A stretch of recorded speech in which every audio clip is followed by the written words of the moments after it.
चले भाई, यहाँ पे एक अदद फंक्शन है sine square theta D theta, 0 से π/4 तक की इसकी हुदूद हैं। 9 से ये ज़रब भी दिया जा रहा है और वक्त बचाने के लिए हमने हाथ से ये इंटीग्रेट करके आपको दिखा तो दिया है, मगर इस वीडियो में हम दरअसल आपको ये दिखाना चाहेंगे कि कैलकुलेटर पे यही काम किस तरीके से किया जा सकता है। तो अगर आप इस कैलकुलेटर पे दिखाना चाहें तो FNINT दरअसल इंटीग्रेशन के लिए फंक्शन इस्तेमाल होता है और यहाँ पे अब आप अपना फंक्शन लिखिए जो कि है साइन थीटा। यहाँ पे नहीं है, कोई भी वेरिएबल लगाना होगा तो हम यहाँ पे वेरिएबल लगा देंगे x। ये याद रखिएगा कि रेडियंस में कैलकुलेशन हो रही है और साइन स्क्वायर्ड थीटा का मतलब क्या है कि साइन थीटा का होल स्क्वायर्ड होगा, तो इसको आपने इस तरीके से लिख दिया। फिर कॉमा लगा के आपने बताया कि आपका वेरिएबल है x और इसकी हुदूद है 0 से लेके π/4 तक।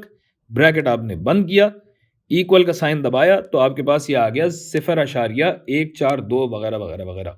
इस जवाब को आप 9 से अगर ज़रब दे के देखेंगे तो आपके पास आएगा 1.284 वगैरह वगैरह।